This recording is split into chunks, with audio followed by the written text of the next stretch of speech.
Hello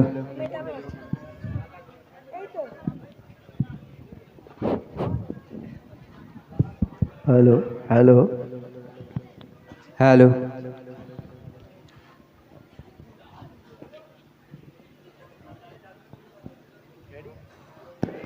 hello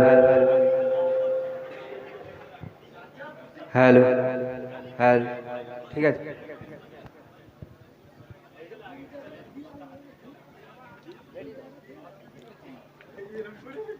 একটি বিশেষ ঘোষণা। আমি মসজিদের ইমাম বলছি, দয়া করে আপনারা কেউ রোজা রাখবেন না, কারণ অযথা শুকিয়ে থাকা শরীরের পক্ষে ক্ষতিকারক। আপনারা রোজা রাখবেন না, আপনাদের রোজা হয়নি, আপনাদের রোজা হয়নি, আপনাদের রোজা হয়নি। আস্তাগফিরুল্লাহ, আস্তাগফিরুল্লাহ, আস্তাগফিরুল্লাহ। আপনাদের মহল্লার ইমাম রোজা রাখতে মানা করছেন কেন? আপনারা কি এমন অন্যায় করেছেন যে ইমাম সাহেব রোজা রাখতে মানা করছে? আমাদের ইমাম সাহেবের মাথা গন্ডগোল আছে, আপনি বসুন তো। মাথা কিছু গন্ডগোল নাই, মাথা গন্ডগোল আপনাদের। আপনারা রোজা রাখবেন না, ইমাম সাহেবের খেয়ে দেয়ে কাজ আছে যে আপনাকে রোজা রাখতে মানা করবে, নিষেধ করবে? আপনাদের সাথে আমার সম্পর্ক কোনো আত্মীয়তা করবে না, আমি চলে যাচ্ছি। এই সালার ইমাম সাহেবের জন্য আমার এই সব কাজটা আজ ভঙ্গ হয়ে গেল। সালার ইমাম সাহেবকে দেখাচ্ছি মজা। এই আজকে হুজুরের কি ব্যাপার বলতো? হঠাৎ করে রোজা ভাঙার কথা বলছে। দাঁড়া, সালার ব্যবস্থা করছি।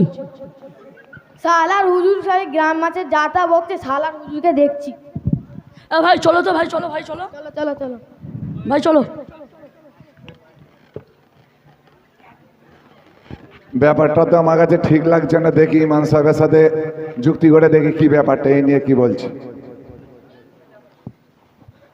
ইমাম সাহেব বাইরে আসুন।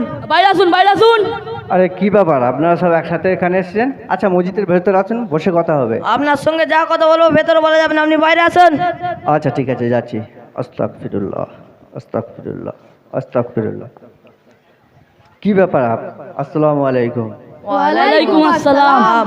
কি ব্যাপার, আপনারা গ্রামের সব একসাথে এখানে জড়ো হয়েছেন? কিছু হয়েছে নাকি? আপনি আমাদের নামে উল্টোপাল্টা বলছেন, বলছেন রোজা রাখবেন না। হ্যাঁ, আমি তো ঠিকই বলেছি, আপনারা রোজা রাখবেন না। দরকার পড়ে বলুন, আমি আপনাদেরকে পানি এনে দিচ্ছি, আপনারা রোজা ভেঙে ফেলুন। এই ছাড়ে ছাড়ে, এই ছাড়ে। ইমাম সাহেব কি বলছে আগে মাথা ঠান্ডা করে শোন, মাথায় ঢোকা ওইটা। দেখুন, একটা গাধা যদি সকাল থেকে সন্ধে অবধি শুকিয়ে থাকে আর সন্ধ্যের পরে যদি তাকে কিছু খেতে দেওয়া হয়, তাহলে কি তার রোজা হবে? গাধার রোজা হয়? এই তো, এখানে আপনি বুঝেছেন, বাদবাকিরা কেউ বোঝেনি। এখানে আপনারা সারাদিন রোজা রেখে আছেন, অথচ এক ওয়াক্ত মসজিদে আসছেন না।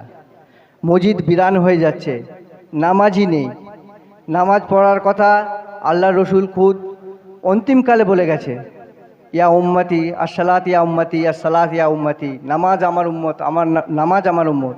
কিন্তু আমাদের এখানে এসে যে আপনার বিগত 10 বছর ধরে আপনাদের মসজিদে আমি ইমামতি করছি, আপনাদের এখানে মসজিদে তো আসা দূরের কথা, উপরন্ত আপনারা রোজা রেখে বাজারে গিয়ে লটারির টিকিট কাটেন, উপরন্ত দোকানের মালে কম দেন। এইগুলো হচ্ছে রোজার একটা মানে ভাঙার একটা রোজার ক্ষতিকারক জিনিস। তো এইগুলো থেকে আপনারা বিরত থাকুন। আর মসজিদে নামাজের তো কোনো মানে নামাজই নাই। জোহরের 8টার নামাজি, ইফতারের সময় গোটা 25 নামাজি আসে, ইফতার হলে চলে যায় 10 জন 12 জন থাকে।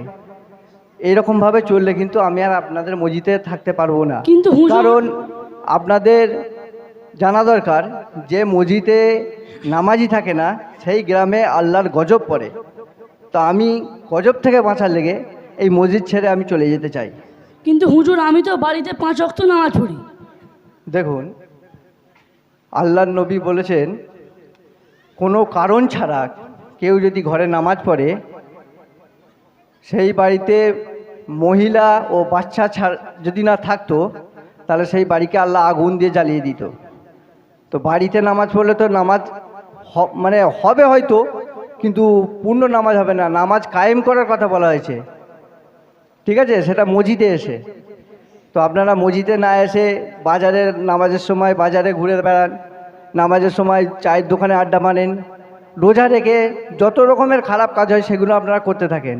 তো এই গ্রামে আমি আর থাকছি না, আমি চলে যেতে চাই, আমাকে হুজুর, ছেড়ে আমাদের দিন। ভুল হয়ে গেছে, আমাদের ভুল হয়ে গেছে, আমাদেরকে মাফ করে দিন। আমরা 5 ওয়াক্ত নামাজ নামাজ পড়বো, হুজুর। মসজিদে পড়বো ইনশাল্লাহ। দেখুন, ভুল আমার কাছে ক্ষমা চাইলে আমি ক্ষমা করার কে? ক্ষমা যদি চাইতে হয় সেই মহান আল্লাহর কাছে ক্ষমা চাও, একমাত্র সেই পারে তোমাদের কাছে ক্ষমা করতে। ঠিক আছে? আল্লাহ আল্লাহ আমাদেরকে মাফ করে দিন আল্লাহ, আমরা অনেক গুনাহ করেছি আল্লাহ, এবার থেকে নামাজ আমরা পড়বো 5 ওয়াক্ত আল্লাহ। নামাজ পড়বো আল্লাহ।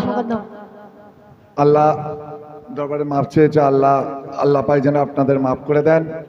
আর আসরের আজান হবে, এক্ষুনি তোমরা মসজিদে চলে আসো। এই চলে উজুটা করে নি, চ চ।